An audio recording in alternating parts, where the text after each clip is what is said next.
Bonsoir à tous et bienvenue sur le plateau d'Un cœur qui écoute, votre émission de spiritualité. Ce soir, nous allons regarder du côté de la Grande Muette, de l'armée, avec le recteur des Invalides. Bonjour Père. Bonjour. Vous êtes donc le Père Pascal Fray. Alors la raison pour laquelle on vous a là, c'est pas pour rattraper le pèlerinage du PMI qui n'a pas eu lieu cette année, mais c'est plutôt pour votre livre qui s'appelle Prière du soldat, paru aux éditions Salvator. Oui. Vous allez pouvoir nous en parler un petit peu, mais ça va être l'occasion aussi de voir un petit peu plus votre expérience d'aumônier militaire. Vous allez nous expliquer un petit peu dans quel type d'armée, où, quoi, comment. Et au-delà, votre expérience de chrétien dans cette mission. Voilà, juste avant, je vous invite à nous lire un extrait de texte de votre choix. Alors, petit extrait de ce livre, Prière de soldat. Entretien entre un aumônier et un militaire. Question du militaire. Est-ce que prier et faire la guerre ne sont pas deux démarches contradictoires? Réponse. Oui, bien entendu, cela est même opposé. Pourtant, la prière et la guerre sont dans les gènes de l'être humain. On peut choisir de prier, mais la guerre, on la subit si on ne la choisit pas. Le monde n'est pas parfait. Depuis que l'être humain est là, le monde est traversé par la guerre et la violence. Nous n'avons pas manqué d'imagination depuis l'aube de l'humanité lorsqu'il a été question de fabriquer de nouvelles armes. Disons-le de manière très provocatrice, que mener une vie spirituelle et exercer le métier des armes permet sans doute, d'une certaine manière, de mieux exercer le métier des armes. On combat avec ses tripes, on prie avec son cœur. Si le cœur est présent au combat, on évite bien des maladresses pour soi et pour les autres. La vie spirituelle me permet de rester humain là où le sens de l'humain semble avoir totalement disparu, happé par le stress et la violence. Le rôle d'un aumônier est de rappeler que même à la guerre, il faut rester humain, c'est-à-dire soi-même, collant à la réalité en l'appréciant à sa juste valeur. On peut perdre un combat. L'important est de ne pas perdre son âme ni son honneur. Je continue ? Ça, on va inviter les personnes à... Voilà, c'est pour une mise en bouche. Hein. Oui, c'est bien voilà, ça. C'est la petite mise en bouche. Ça donne le goût. Qu'est-ce que vous avez voulu nous partager dans ce livre ? Dans ce livre, alors, de manière très simple, parler simplement de la prière. Parce que dans des discussions avec des soldats, Dieu c'est qui ? Prier c'est quoi ? On est renvoyé à soi-même, c'est-à-dire à ma propre vie spirituelle, la question de Dieu. Et puis on sait bien que la vie, c'est pas un long fleuve tranquille. Donc il y a des moments difficiles dans l'existence, il y a des épreuves. Les soldats, ils sont confrontés à la triste réalité, vous le voyez bien.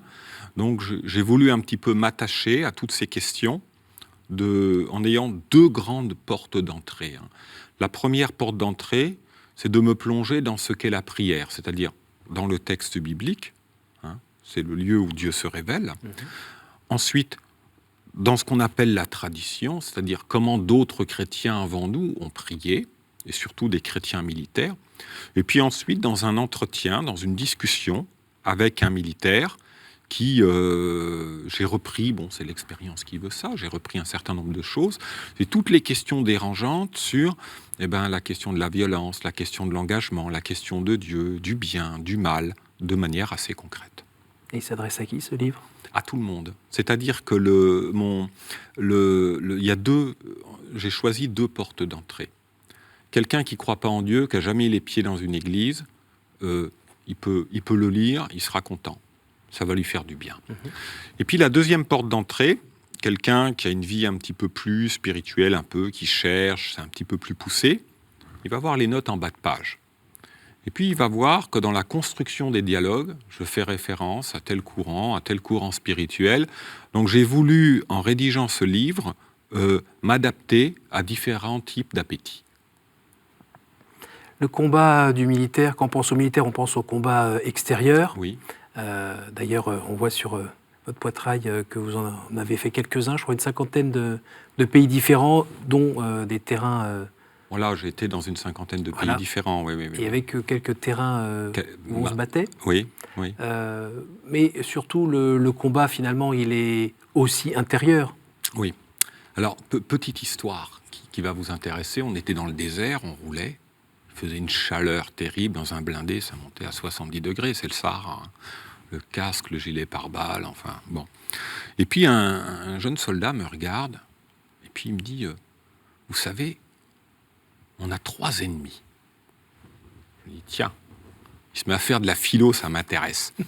Et il dit, le premier ennemi, c'est le désert, c'est les éléments. C'est la nature, c'est les choses comme ça. Ben, vous voyez bien, aujourd'hui, les éléments avec l'épidémie nous rappellent qu'on est des êtres fragiles. Hein. Bon. Le deuxième ennemi, c'était le contexte de conflit, donc le terrorisme. Puis il me dit, le troisième ennemi, c'est nous-mêmes.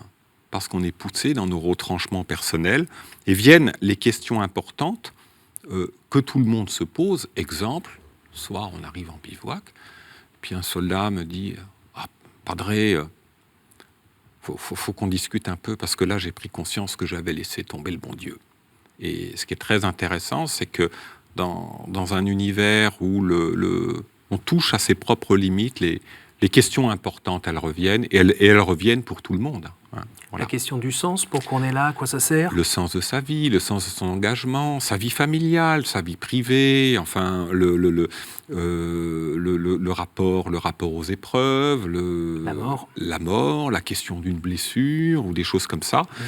Donc, on est confronté à ça, et souvent, il y a de belles discussions dans lesquelles les soldats nous poussent aussi dans nos retranchements, nous disant ben, qu'est-ce que vous pensez de ça, de ça, de ça. Donc la première chose à faire, c'est de se mettre à l'écoute des gens pour qu'ils puissent dire ce qu'ils ont envie de dire et profiter ensemble de ce moment privilégié. Alors vous êtes né il y a une cinquantaine d'années, oui. Du côté de Metz, oui. Dans une famille, alors Metz forcément il y a un côté religieux, donc vous étiez dans une famille catholique et une famille luthérienne ? Voilà, les deux. Moi je suis d'une famille mixte. Oui, oui. Alors vous avez gardé quoi de qui ? Oh, ben je veux dire, ça, vu l'historique, il y a, comme c'est culturel en fait. Voilà, ça fait partie de la culture ambiante. Oui. Et qu'est-ce qui vous a poussé à rentrer dans l'armée ? Et d'ailleurs, est-ce que vous êtes d'abord militaire ou est-ce que vous êtes d'abord prêtre ? Alors, prêtre à 100% et puis militaire à 100%, il faut les deux. Hein. Donc l'armée, j'avais des confrères qui étaient aumôniers militaires. Mm-hmm. Puis l'Est de la France, par tradition, c'était une région où il y avait, moi quand j'étais enfant, il y avait énormément de régiments, il y avait des garnisons. Donc j'ai postulé. Et puis l'aumônerie militaire, dans la discussion, je voulais voir autre chose que de la verdure. Et l'aumônerie militaire m'a dit, ben écoute, tu vas aller dans la marine. Moi, j'ai sauté de joie, j'ai dit youpi. Et donc, je suis descendu à Toulon. J'ai commencé à Toulon tranquillement. Et puis, j'ai commencé à embarquer assez vite, sur à peu près 25 bateaux, pendant une dizaine d'années. Voilà. Donc d'abord, vous avez été formé à être prêtre ? Prêtre. J'ai été prêtre pendant 5 ans dans le civil. D'accord. J'étais en paroisse. Puis après, bon, la question de l'aumônerie, elle est venue, elle s'est faite sienne. Et puis en fait, on va dire, les vieux aumôniers nous disaient, vous verrez bien, quand vous partirez en mission, quand vous partirez en mer, soit au retour de mission, vous êtes écœuré, ça s'est mal passé, c'est trop dur, ça passe pas. Ou alors, voilà le mal de mer, ou alors vous allez, je ne veux pas faire de jeu de mots, vous allez attraper le virus, et puis accrocher aux choses, et puis ça va vous passionner, la dimension de contact humain, le fait d'être avec un public très varié, puisque le référentiel, il est plus catholique aujourd'hui. Hein, on rencontre des tas de gens de toute culture, de toute référence religieuse, beaucoup qui n'en ont pas. Et c'est très intéressant parce que on y est immergé dans le monde réel, en fait, dans le monde réel. La vocation religieuse, vous vous souvenez quand est-ce que vous avez senti cet appel ? Moi, j'étais enfant. La question m'a travaillé. Je voyais des prêtres. En voyant un prêtre, oui, c'est ça. Voilà, en voyant ça, la question m'a travaillé. le fait de prier, le fait de lire la parole de Dieu, enfin, tous ces éléments, petit à petit, les choses mûrissent tranquillement. Et puis arrive un moment où il y a des décisions personnelles qui s'enchaînent de manière assez paisible et puis sereine. Hein. C'est comme une évidence à un moment? Une évidence, oui, le mot est bien choisi, les choses sont assez claires, et puis surtout, on est assez serein, on est assez paisible, et puis on se dit, bon voilà, j'y vais. Et depuis, vous avez eu des moments où vous êtes reposé la question de votre vocation ou de la forme de votre vocation? Ça revient de manière régulière, parce que les événements nous changent. Hein, comment dire, je vais prendre un exemple. Quand j'ai commencé à Toulon, j'étais en hôpital militaire. En hôpital, on est confronté à la souffrance, à l'état brut, à la mort en direct. Bon, il faut s'accrocher, il faut tenir bon, et puis il faut faire face, et puis les gens, il faut les porter. Hein, parce que c'est ce qu'ils attendent de vous. Donc, à chaque fois... Voilà, c'est ça, les gens, il faut les porter, mais en même temps, soi-même, il faut se laisser porter par le Christ. Il faut se laisser porter par le Christ, et puis aussi, il faut avoir une vie équilibrée, il faut avoir un bon réseau de relations, et c'est important de ne pas présumer de ses forces non plus. Vous êtes déjà planté? Hein? Dans mon travail, je pense pas. Je pense pas, parce que j'ai eu de bons formateurs qui apprennent à la prudence, à faire attention. Moi, je pense que dans l'accompagnement des gens, il n'y a pas eu de gaffe. Ou alors je l'ignore. Hein. Et après, vous, dans la façon dont vous vous positionnez aujourd'hui, et comme vous l'avez toujours fait, c'est d'être à l'écoute, le cœur ouvert, et en même temps avec une petite distance qui permet de ne pas tout prendre en première sur vous parce que vous ne pouvez pas le porter. C'est la psychologie, c'est quoi? Le positionnement, il est que les gens, souvent, viennent avec des questions, des soucis personnels. Je ne suis pas à leur place. Voilà. Moi, ma mission, elle est simple, c'est de les renvoyer à Dieu. Et d'essayer de discerner, à travers leurs questions, comment je peux les renvoyer à leur relation personnelle avec Dieu. Donc, je n'ai pas à me substituer à un psychologue, ni à leur père, ni à leur mère, ni à être une béquille. Parce que sinon, je ne respecte pas leur liberté. Donc, on va dire que l'expérience apprend petit à petit cette attitude pour avoir une distance. Et je prends cet exemple parce que les médecins ont notamment dans leur pratique aussi des questions liées à leur positionnement face à... Parce que je vois, vous prenez un service d'oncologie dans un hôpital, un médecin, s'il se met à tout absorber, il va imploser rapidement. Hein.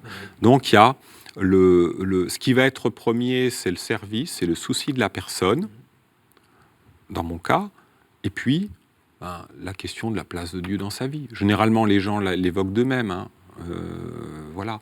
Et puis les choses se font. Bon, souvent les gens viennent, ils passent dans notre existence, et puis leur vie continue. Et puis on essaie d'être un petit jalon qui veut peut-être réveiller quelque chose. Est-ce qu'il vous est arrivé d'avoir un temps de récrimination contre Dieu qui, de son Olympe, regarde des petits bonhommes s'arracher une jambe, se crever un œil, pour parfois des motifs futiles ou pour du pétrole? Vous avez une vision de Dieu un peu infantile. Hein. Faudrait retourner au catéchisme, cher ami. Ils vont repérer que je suis un petit peu pour ça, peut-être. On peut poser des questions à Dieu et dire qu'on ne comprend pas. Alors, dans un psaume, il y a un verset qui dit « 1000 ans sont comme un jour ». Ça aide beaucoup parce que nous, on ne fait que passer sur Terre. Et l'acte de foi qu'on pose, c'est de dire Dieu sait ce qu'il fait. Et un jour, c'est là la foi, hein, un jour j'aurai les éléments de réponse. Et pour l'instant, on est dans le registre de la foi, donc dans la confiance dans la providence, et puis voilà. Et par votre vocation spécifique au sein de l'armée, est-ce que vous avez vu votre foi grandir et comment? On évolue toute sa vie. C'est comme une paire de chaussures. Je ne peux pas rentrer dans la paire de chaussures que j'avais à l'âge de 10 ans. Ni manger des petits pots que je mangeais à l'âge de 2 ans ou 2 ans et demi. Et le Jésus que vous connaissiez quand vous aviez 20 ans et le Jésus d'aujourd'hui, comment vous le percevez aujourd'hui différemment? Alors, qu'est-ce qu'il y a de plus ou de moins? Jésus ne change pas. C'est nous qui changeons. Hein. Moi, je crois aujourd'hui qu'il y a davantage une unité dans le ministère du Christ. J'ai découvert ça en travaillant les textes, notamment les textes des évangiles, les textes bibliques, où on voit un peu cette cohérence interne du texte, et puis derrière le texte, il y a quelqu'un qui parle.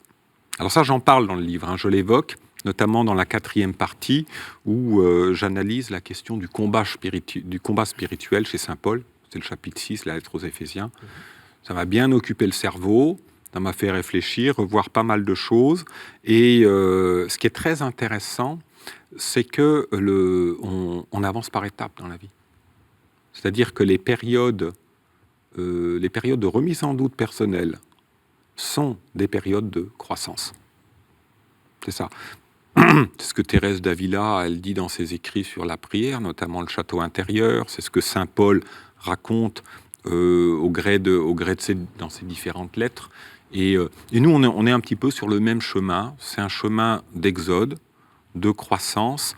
Et aux Invalides, on a des anciens soldats. Ce sont nos héros. Ils sont 80. Des pensionnaires, des gens qui ont participé au grand combat de l'histoire. Et de temps en temps, ils ont des réflexions pleines de sagesse. Notamment, on parlait du désert avec un ancien qui avait fait Birakem, donc un des grands combats de la France libre. Et on disait, mais dans le désert, on ne peut pas se cacher. On est obligé d'être soi-même. C'est pour ça que Dieu se révèle dans le désert. Et en fait, dans ces passages de désert qui vont jalonner une vie, il y a certaines épreuves, certains événements, on est poussé dans ces retranchements. Et c'est peut-être lorsqu'on est poussé dans ces retranchements qu'on commence à être soi-même. Vous connaissez la petite sœur Faustine, Kowalska. Voilà, Kowalska. J'avais travaillé un ouvrage chez Mediapol sur elle. Et puis à un moment, dans ses entretiens avec le Christ, elle dit, mais Seigneur, j'ai plus rien à te donner. Elle avait de gros problèmes pulmonaires, elle était en morceaux. Et puis elle dit, j'ai plus rien à te donner. Et puis, alors je cite de mémoire, et Jésus lui répond, mais c'est là que tu es vraiment toi-même et c'est là que je t'apprécie. Voilà. C'est assez intéressant. Donc, notre vie, elle forme une unité. Et une fois, c'était en hôpital. Il y a une personne qui me dit, on ne peut pas dire que Dieu nous laisse, qu'il nous abandonne, parce que la croix, il sait ce que c'est. Donc ma croix, il la connaît, il est passé par là. Alors la personne, elle avait mené une grosse réflexion sur elle-même. Et donc, l'important, c'est de jamais se sentir abandonné de Dieu. Ça m'a fait... voilà. On rencontre... ce qui est assez passionnant dans ce ministère, c'est qu'on rencontre des gens qui ne sont pas loin du royaume, quoi, qui ne sont pas loin du bon Dieu. Et on se dit, oula, moi j'ai encore du chemin à faire, quoi. Alors quand vous étiez davantage sur le terrain, oui. Avec des coups de feu, avec des retours de blessés, oui. avec une population, comme vous le disiez tout à l'heure, assez bigarrée, et oui. plein de gens qui connaissent à peine le nom du Christ, oui. J'imagine qu'à ce moment-là, c'était un lieu d'annonce de l'Évangile, quand même. Ah bah les soldats, ils viennent eux-mêmes discuter. C'est-à-dire que... Et quand vous leur parlez de Jésus, ça ne leur dresse pas les poils sur la tête. On a un changement de génération. La génération, c'est mon expérience personnelle simple. Un certain nombre de confrères du diocèse aux armées ou Monseigneur l'évêque pourraient me rejoindre dans cette perception. On rencontre des jeunes qui ont jamais rencontré de prêtre de leur vie, qui n'ont jamais mis les pieds dans une église. Donc c'est au niveau des références spirituelles, il n'y a rien. Donc, ce qui est intéressant, c'est qu'il y a une forme de curiosité. Un soldat va dire « Ah, ma grand-mère, elle allait à l'église » ou « Ma tante, elle allait à l'église. Expliquez-moi ce que c'est. » Ou « J'ai été baptisé, mais j'ai jamais été au catéchisme. C'est qui Jésus ?» Donc, et ce qui est très intéressant, c'est que dans les discussions, ce genre de questions est posé de manière très décontractée, très libre, même devant leurs camarades. Et et j'ai même eu des discussions assez intéressantes avec des soldats d'origine musulmane qui m'ont dit il faut qu'on discute. Alors, vous venez parler du christianisme, on va parler de l'islam. Et puis là, on a 36 000 questions. Asseyez-vous, faut qu'on bavarde. Non, il y a une espèce de grande de sincérité, toute simple. Sur le terrain, notamment, Voilà. les masques qui sont vite tombés quand on s'est retrouvé au feu. Voilà. Enfin, là, maintenant, les masques, il faut les mettre. Mais sur le terrain, les masques tombent vite, oui. C'est ça, et donc on n'a plus vraiment grand-chose à cacher vis-à-vis de ses copains qui connaissent aussi bien que nous parfois nos faiblesses, parce que, oui, on peut faire dans son pantalon quand ça craque vraiment. Ouais, dans le monde réel, il n'y a pas... Je vais rebondir, il n'y a pas de mascarade. Alors, on arrive au moment où je vais vous poser, vous demander de on arrive au bout déjà ? Oui. Oh, moi, j'étais parti pour 3 heures. Alors, je vais vous demander de tirer successivement 3 cartes et d'y répondre brièvement. Alors, 1. Au jour du jugement, qu'aimeriez-vous que Dieu vous dise ? T'aurais pu faire mieux. Allez, je vous la rends. Qu'est-ce qu'on gagne ? Quel est le personnage ou le saint que vous aimeriez retrouver au ciel ? Jésus, j'aurais plein de questions à lui poser. Allez, hop. Alors, quelle est votre prière préférée ? Ma prière préférée, c'est le Notre Père, tout est dit, il y a toutes les demandes. On est dans une relation filiale avec Dieu et c'est bien. Alors justement, cette question-là, c'était celle aussi que je voulais vous poser dans votre livre, dans les prières du soldat. Oui. Est-ce qu'il y en a une en particulier qui vous plaît plus que les autres ? Toutes, elles sont toutes bien. Alors, je vous en lis une ? Ça vous intéresse ? Bon, je vais vous en prendre une. Alors, j'en ai mis, elles ont traversé l'histoire, étant aumônier de l'armée de l'air. Je vais vous lire la prière de l'aviateur à Notre-Dame-des-Ailes, qui a été écrite après un crash d'avion. Au nom du Père, qui a créé l'espace, et du Fils, qui a ouvert les cieux aux hommes, et de l'Esprit Saint, qui souffle de vie divine, tu connais, Seigneur, les exigences de nos engagements. En Jésus-Christ, tu as partagé notre condition humaine jusqu'à la croix. Tu sais mieux que nous que le courage est le moteur de toute vie réussie.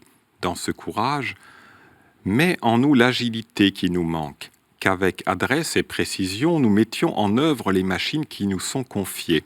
Dans ce courage, mets en nous la volonté de faire les choses comme il se doit et de conserver intacte toute notre détermination. Que ce courage ne soit pas séparé de l'audace qui caractérise les braves, ceux qui ont du cœur et qui savent mener les autres avec enthousiasme. Que ce courage soit notre passion vécue et partagée pour le monde de l'aéronautique.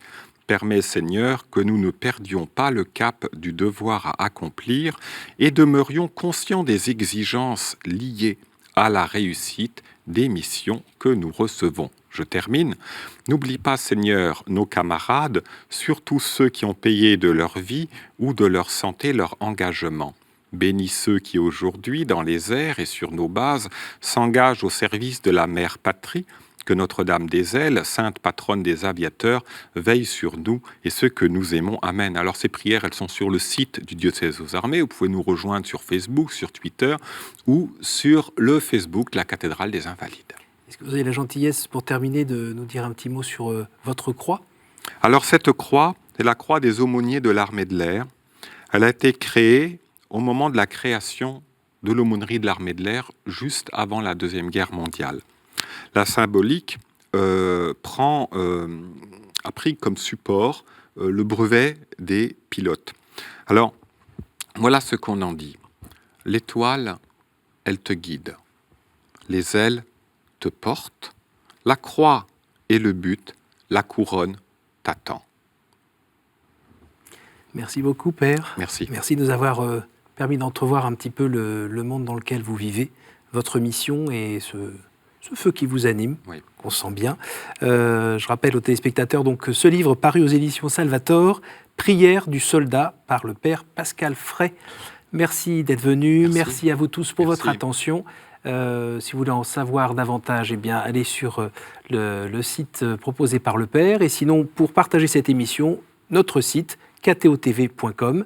Je vous donne rendez-vous la semaine prochaine.